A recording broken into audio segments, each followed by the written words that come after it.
Face பண்ணினேன்.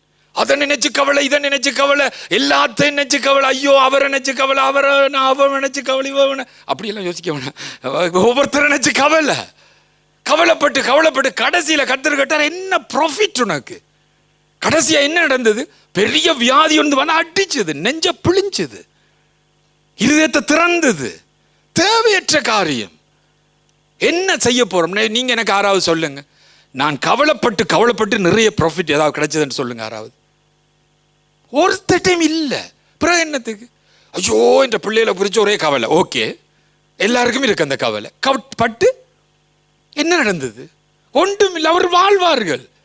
இப்போ இந்த ஜெனரேஷனுக்கு, இப்போ எந்த ஜெனரேஷனில் இருக்கிற எல்லா அப்பா அம்மாவுக்கும் இருக்கிற பெரிய ஐயோ அடுத்த தலைமுறை என்னதான் செய்ய போதும், எங்களை பற்றி என்னையை பற்றி என்ற வீட்டாளர் என்ன நினைச்சவையல், இவன் என்ன செய்வன்? எங்கள் டீச்சர் ஜிசிஎஸ்சி எக்ஸாம் எழுதி அந்த ரிசல்ட்ஸ் வந்த நேரம் நான் துள்ளி கொண்டு ஓடினேன். என்னடா பாஸ் பண்ணிட்டியா? நீ பாஸ் பண்ணிட்டியாண்டு.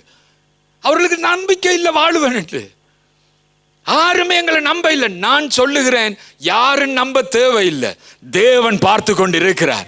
அவர் எங்களை நம்பி இருக்கிறார். நம்பி தந்த பொறுப்பதனை செய்து நிறைவேற்றுவதற்கு தேவன் நமக்கு பலன் தந்திருக்கிறார். போதும்.